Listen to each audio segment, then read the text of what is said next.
Papel e caneta na mão, que esse vai ser um vídeo diferentão.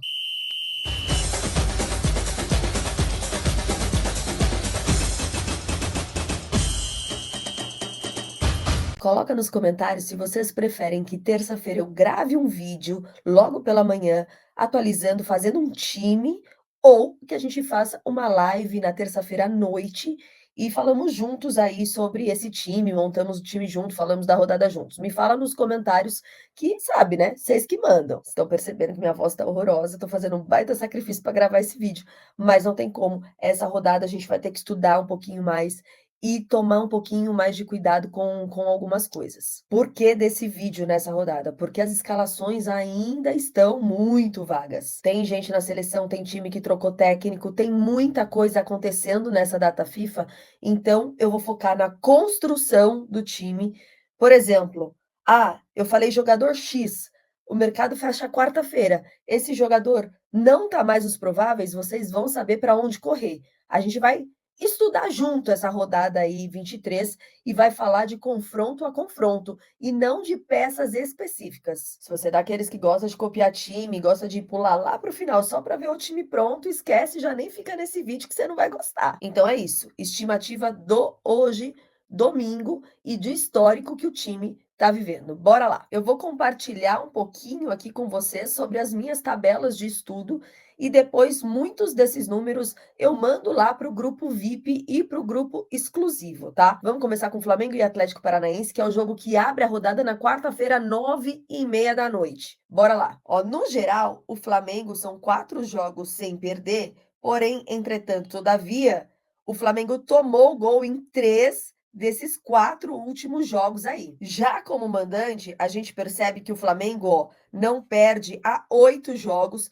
e desses 8 só não marcou em um, nesse aqui último em casa que foi 0-0. E se a gente for ver aqui nos gols sofridos, tirando essa rodada aqui, né, que o Flamengo perdeu, quando tomou gol, nunca foi mais de um, tá vendo? De 10 jogos em casa, ele conseguiu 6 SGs até o momento, então é bastante coisa. Já o Atlético Paranaense, no geral, ó, ele marcou gol nos últimos 15 jogos. A defesa oscila um pouquinho, bem mais que o ataque, mas marcou gol aí nos 15 jogos, isso no geral. Já como visitante, fez gol, né, nos últimos 3 jogos, não perdeu nos últimos 3 jogos, e desses 10 jogos fora, só não fez gol em 2, aqui na rodada 14 e aqui na rodada 2. E se a gente for para os gols sofridos, olha aqui, ó, só não sofreu em 3. Um resumo bem generalizado aí de Flamengo e Atlético Paranaense. Eu não colocaria peças de defesa, porque é um jogo muito provável que aconteça gol dos dois lados. Embora o Flamengo tenha mais SG em casa, a gente percebeu que o Atlético Paranaense fez gol nos últimos 15 jogos. Então, eu não colocaria ninguém da defesa de nenhum dos dois times. Claro, peças específicas, que tem média básica, a gente vai falar isso lá na live, ok. Mas meio e ataque dos dois times, eu acho que são boas opções, tá? Aí a gente vai para Inter e São Paulo. Talvez para vocês a tabela fique bem pequenininha, né? Mas tomara que dê para ajudar a enxergar. Olha só, o Inter não faz gol há 3 jogos. São 2 empates e uma derrota. Fora, ó, que não vence há 10 jogos e os últimos 2 aí foram empates em 0-0, um placar bem borocochô. Carol, mas e como mandante, o Inter melhora?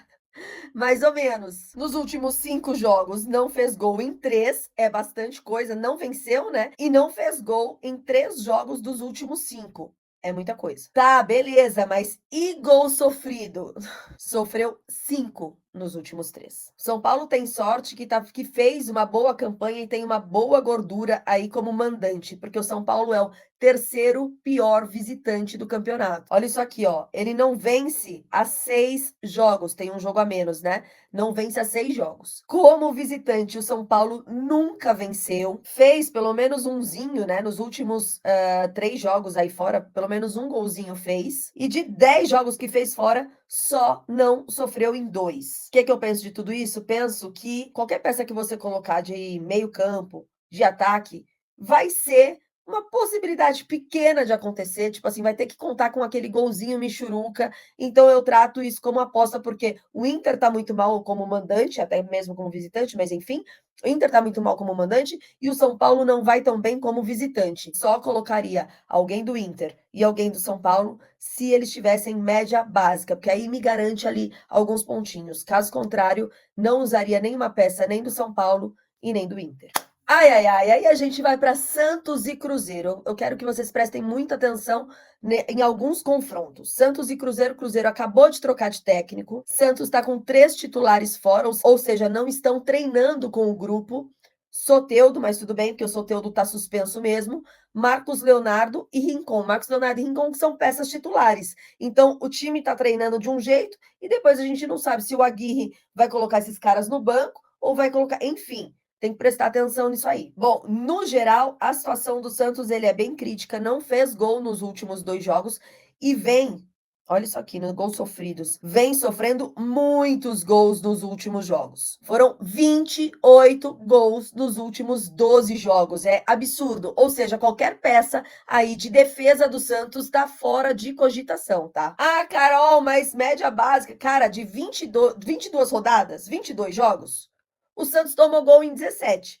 Para que você vai arriscar em alguém da defesa do Santos? Não tem a menor necessidade. Porém, entretanto, todavia, como mandante, o Santos faz uma campanha um pouco melhor. Eu digo um pouco melhor porque não foi igual ao de São Paulo, que tem uma gordura boa, entendeu? Deu umas vaciladas em casa também. Mas fez gol nos últimos 5 jogos, fez 11 gols nos últimos 5 jogos em casa, tomou 13 nos últimos 6. E em 11 jogos que fez em casa, só não fez gol em 3 jogos. Foram 2 empates e uma derrota. Já o Cruzeiro, de uma forma geral, também não tá tão bem, mas ele é melhor visitante do que mandante. Só que nos últimos 5 jogos só tem um gol. Olha isso aqui, ó. Os últimos 5 só tem um gol. O Cruzeiro não vence há 8 jogos. E se a gente for falar de gols sofridos, sofreu 5 nos últimos 5 jogos. E aí, eu falei que ele é melhor visitante. Como que tá então, Carol, o Cruzeiro como visitante? Vamos lá. Perdeu os últimos 2 jogos fora de casa sem fazer gols. E em 10 jogos fora de casa não fez gol em 3. O Santos tem 2 empates e uma derrota. E o Cruzeiro tem 2 derrotas e um empate. E aí, se a gente for ver de gols sofridos fora de casa, cadê aqui o Cruzeiro? Tomou 7 gols nos últimos 3 jogos. Também é bastante coisa. Resumo deste clássico dos desesperados aí de Santos e Cruzeiro. Eu acho que tem uma grande possibilidade de ter gol dos dois lados, já que o Santos está tomando muito gol. Claro que se a gente for pensar em SG, como nos últimos jogos o Cruzeiro nem vem fazendo tantos gols, pode até ser que exista uma possibilidade de SG para o Santos, mas a defesa do Santos está muito ruim. Então pode sim ter uma possibilidade de gol dos dois lados. Peças aí de ataque dos dois times são bem-vindas, e aí a gente só precisa definir quem realmente os técnicos vão colocar, tá? Tipo, ainda é muito indefinido. Eu vou falar um pouquinho mais do Santos, que é o time que eu vivo, né? Que eu trabalho com ele. Para vocês terem ideia, essa semana o Aguirre esboçou um time com Lucas Lima no banco, com Rincon no banco, com Marcos Leonardo no banco, e com esses novos jogadores como titulares. E a gente sabe que isso pode ser que não aconteça. Ele está trabalhando com aquilo que ele tem na mão. Então vai ser muito assim de última hora. Eu sei que tem muita gente que está chateado com o Marcos Leonardo por conta da última rodada, né? Era contra o América Mineiro, a pior defesa do campeonato. Muita gente apostou no Marcos Leonardo, mas em casa ele tem uma média muito maior. Então vamos ficar ligado aí nas notícias. De qualquer maneira, eu coloco sempre tudo lá no grupo gratuito do Telegram. Quando é alguma coisa de números, algumas coisas mais específicas, só o grupo VIP e o grupo exclusivo que recebem. Quando é uma informação generalizada, eu coloco lá no grupo gratuito, tá? Então, se você não faz parte ainda, tá aqui na descrição do vídeo, é só clicar e entrar lá e tá tudo certo. Aí a gente vai para Fortaleza e Corinthians. Fortaleza, no geral, o time tá oscilando muito, principalmente no ataque, é 880, ou não faz gol nenhum, ou faz 3-4. Já na defesa, nos últimos 5 jogos, tá aqui, ó. Nos últimos 5 jogos, quando toma gol, toma no máximo 1. Conseguiu segurar 2 SGs aí nos últimos 5 jogos. Se a gente vê o Fortaleza como mandante, ele teve as 2 últimas vitórias, foram baita vitórias com muitos gols. Foram 7 gols feitos, só um gol sofrido nessas 2 vitórias. Tem apenas 2 derrotas em casa e em 11 jogos aqui, ele não fez gol em 4, porém, ele não sofreu em 5. O que é legal aqui a gente reparar sobre os gols feitos do Fortaleza. Desses 11 jogos que ele tem em casa, em 5 deles ele fez 2 gols ou mais. E só em 2 jogos ele tomou 2 gols ou mais. Então, assim, meio e ataque do Fortaleza vai muito bem, obrigada. Aí a gente vai falar do Corinthians, e o Corinthians é sempre uma incógnita muito grande, porque a gente sabe que tem uma peça fundamental no Corinthians, Renato Augusto. O Corinthians é um com Renato Augusto e outro sem o Renato Augusto. Então tudo vai depender muito de como vai ser essa formação aí do Corinthians. Corinthians vem de 3 empates, né? Tudo bem, empatou, não perdeu. Não perde, ó,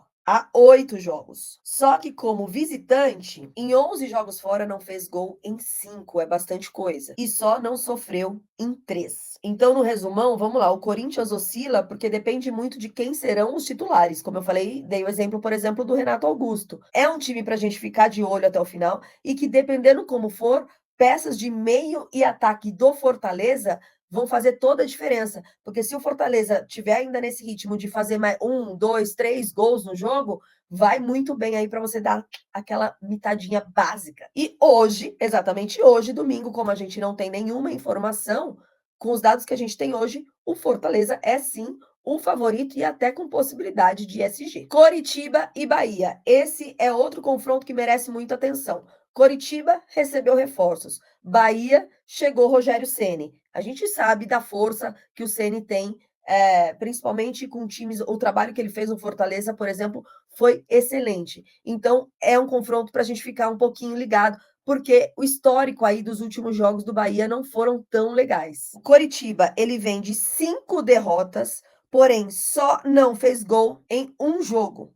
Ou seja, não contem tanto assim com esse SG do Bahia, tá? 5 derrotas, só não fez gol em um, então assim, aquele golzinho ele deixa para acabar com o teu SG. Só que nessas 5 derrotas, amor, sofreu 14 gols. 14 é muita coisa, quase uma média de 3 gols por jogo. Como mandante, são 10 jogos, não fez gol em 4, fez em 6. E em 3 deles tem 2 gols ou mais. Importante, foram na rodada 14, 16 e 20, ou seja, não são tão longe assim. Coritiba tem jogo a menos, inclusive. Só que só não sofreu gol aí em 2 jogos. Já o Bahia, no geralzão, oscila muito no ataque e na defesa, não tem padrão. Como visitante, não vence há 9 jogos. Não fez gol nos últimos 4 jogos e tomou 6. Resumo, se não fosse pela chegada do Rogério Ceni, eu ia falar assim, vamos apostar no Coritiba que vai dar bom. Mas é o Rogério Ceni. Então vamos tomar um pouquinho de cuidado, vamos ver como vão ser esses primeiros treinos e as notícias que vão surgir aí. Mas é um jogo que dá para aproveitar uma pecinha ou outra. Por exemplo, o Natanael tem uma baita média básica, dá para aproveitar. Gilberto, baita média também, dá para aproveitar. Vamos ficar esperto aí nesse confronto. Vamos falar agora de Bragantino e Grêmio. Ah, Carol, o Grêmio é favorito.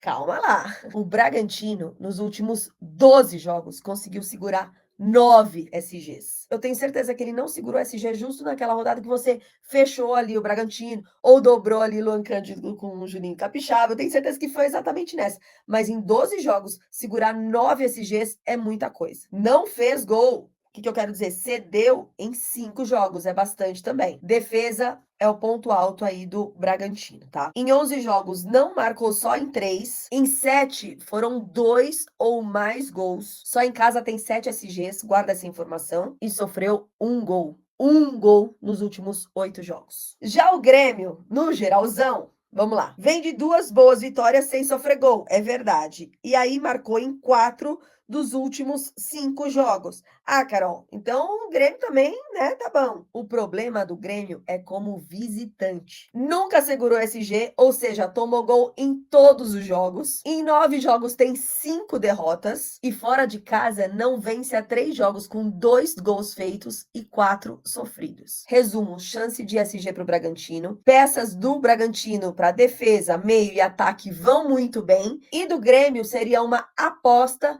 e aí com alguém do ataque, não da defesa, tá? Aposta, claro, Luiz Soares, algumas peças aí são sempre muito bem-vindas, mas Lembra que eu te falei quantos SGs que o Bragantino segurou? Cuidado. Vamos para Cuiabá e América Mineiro. Parece que desde que o Deivinho lá apareceu e mostrou o esquema tático, Cuiabá nunca mais ganhou, né? Vem de 4 derrotas sem marcar gols. Sofreu 7, tá? Só que eu vou falar uma coisa. Como mandante dessas 4 derrotas aí, só um jogo foi em casa, tá?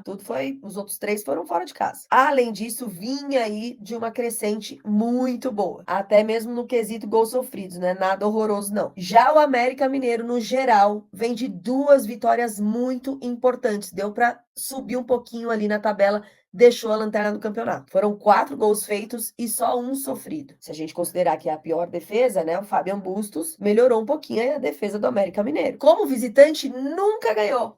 Mais de 10 jogos fora de casa, só não marcou em 2. Ou seja, é aquele time que adora tirar o seu SG. Em compensação, sofreu gol em todos os jogos. É um jogo que é um pouco os desesperados, tá? O Cuiabá tá numa posição boa na tabela, mas com tantas derrotas tem que tomar um pouquinho de cuidado para não perder posição. Então vai ser um jogo ou para 0-0, aquele jogo bem lento que vai ser difícil de assistir, ou jogo para gol aí dos dois lados. Quem que eu colocaria? Só peça, tudo aposta, fato, mas peças de média básica.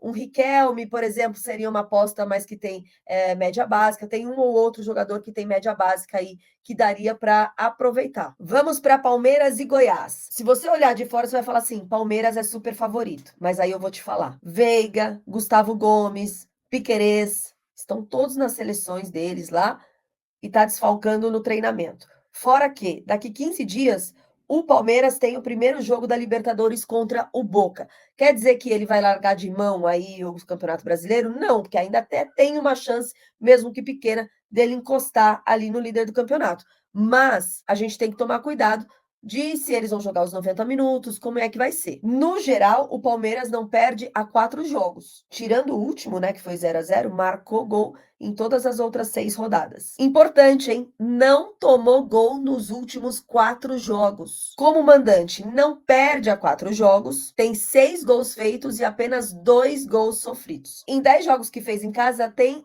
só uma derrota, que é justo o jogo que não fez gol. Todos os outros, o Palmeiras fez gol em casa. 50% dos jogos fez 2 gols ou mais. O Goiás, no geral, é muito melhor visitante do que mandante, não perde a 8 jogos. A gente fala, o Goiás não perde a 8 jogos, vem, ó, só comendo pelas beiradas. Desses 8 jogos, conseguiu 5 SGs, tá? Só para te falar. Como visitante, fez gol nos últimos 4 jogos e não sofreu em 2. Resumo. Obviamente que se a gente olhar, o Palmeiras é o favorito desse confronto. Dá pra gente colocar aí peça de meio, de ataque, de defesa, enfim, várias peças do Palmeiras, mas a gente tem que tomar muito cuidado com essas peças se vão ou não jogar os 90 minutos. Eu não descarto um empate com o Goiás, tá? O Goiás tá dando muito trabalho pro adversário. Aí a gente vai falar de Vasco e Fluminense. Eu tô muito curiosa para saber como vai jogar esse Fluminense. Primeiro, que joga fora de casa e que não é um primor fora de casa. Segundo, a ausência do Fernando Diniz no dia a dia de treinamento ali do Fluminense. Vamos ver o que vai dar. O Vasco, no geral, começou a ter ali, esboçar uma pequena melhora. E nos últimos 5 jogos, tá? Marcou em 4. E conseguiu segurar 2 SGs. Também deixou para trás a lanterna do campeonato. Como mandante, venceu os 2 últimos e, ó, não sofreu gol. O placar foi magro? Foi. Não interessa. Mas venceu. Os 3 pontos estão na conta. Assim como o América Mineiro tem conseguido pontos bem importantes. Fluminense, 3 jogos sem perder, 6 gols feitos e 3 sofridos. Isso no geral. Como visitante, está 7 jogos sem vencer. Em 10 jogos não fez gol em 4. E nos últimos 5 jogos sofreu 9 gols. É bastante. Resumo. É um clássico carioca. Clássico é clássico. Os times jogam diferente quando jogam um clássico. E por mais que a gente enxergue o Fluminense como favorito, por questão, né, de tabela mesmo de campeonato, o Vasco aí pode ter uma pequena vantagem para esse confronto. E a rodada fecha com Atlético Mineiro e Botafogo. Atlético Mineiro, no geral, tá 2 jogos sem perder. Nos últimos 5, marcou em 4 e só sofreu em 2. Conseguiu 3 SGs. Filipão tá começando a dar uma cara aí nesse time. Como mandante, venceu os 2 últimos jogos e, ó, não sofreu gol. pouco milagre, tá, porque o Atlético Mineiro estava tomando um gol atrás do outro, tá se tornando aí uma defesa mais concisa, mas joga contra o Botafogo, né. SG super ousado aí. Por falar em Botafogo, o Botafogo, no geral, andou dando uma escorregada na banana. Perdeu na última rodada, é verdade, mas perde atirando, tá? Perde fazendo gol. Nos últimos 5 jogos, segurou 3 SGs. Será que vai ser um jogo 0-0? Como visitante, olha o que eu falei aí. Os 3 jogos fora de casa para o Botafogo foram empates. E os 2 últimos sem gols. Aí tá o questionamento: será que Lucas Perry vai jogar? Vamos ficar de olho, mas não me espantaria aí um placar de 0-0 para esse confronto. Bom, falamos de todos os jogos, demos uma pincelada aí na rodada. Tem muita informação que dá para anotar. Eu sei que é número para cá, para lá, para lá, para cá, mas eu vou passar tudo assim, ó, certinho, separado, lá no grupo VIP e no grupo exclusivo. No grupo exclusivo não tem mais vaga, mas no grupo VIP custa R$ 10 para entrar, paga uma vez só. O link também está aqui na descrição do vídeo. E aí você recebe tabela de absolutamente tudo, gols feitos e sofridos, essa dos últimos jogos, como foram os últimos jogos, por onde o time tomou gol, as probabilidades, top 5 de média básica, top 5 de atacante, top 5, enfim, você recebe muita informação e custa só R$ 10. Só entrar aqui no link que está na descrição do vídeo e aí me fala se você prefere um vídeo gravado na terça-feira das opções ou a nossa live na terça-feira à noite, tá bom? Beijo, bora mitar.